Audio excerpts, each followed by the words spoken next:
بسم الله الرحمن الرحيم سبح اسم ربك الأعلى الذي خلق فسوى والذي قدر فهدى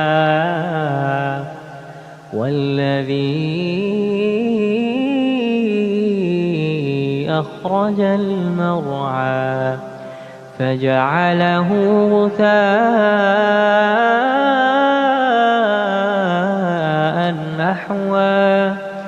سنقرئك فلا تنسى إلا ما شاء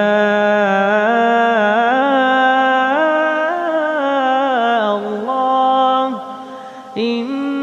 إنه يعلم الجهر وما يخفى ونيسرك لليسرى فذكر إن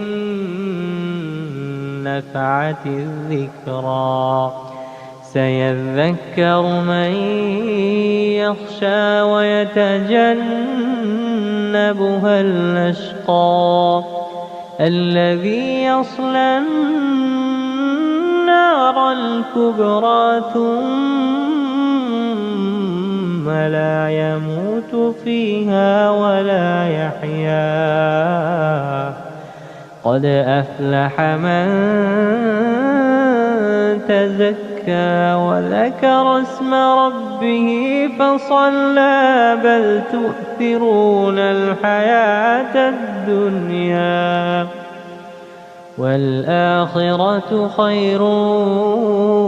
وأبقى إن هذا لفي الصحف الأولى